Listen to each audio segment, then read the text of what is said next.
Telugu Desam party Janasena party రెండు కలిపి ఎన్నికలు పోవడానికి సిద్ధమవుతున్నాం. ఈ వార్త రాష్ట్రంలో ఉండే ప్రజలందరికీ కూడా ఒక శుభవార్త కావాలని చెప్పి మేము కోరుకుంటున్నాం. పవన్ కళ్యాణ్ గారు చెప్పినట్టు ఈరోజు ఈ యొక్క కలయిక అనేది రాష్ట్ర భవిష్యత్తు కోసం, ఈ రాష్ట్రాన్ని కాపాడుకోవడం కోసం, భావితరాల భవిష్యత్తు కోసం ఈ కలయిక కలుస్తున్నాం. 175 సీట్లలో 24 సీట్లు జనసేన పోటీ చేస్తుంది.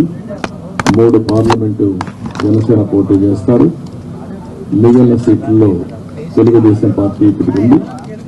మళ్ళీ వారు చెప్పినట్టు బీజేపీ కలిసి వస్తే ఆ విషయాలు కూడా మాట్లాడుకొని మేము తగిన నిర్ణయాలు తగిన సమయంలో తీసుకుంటాం.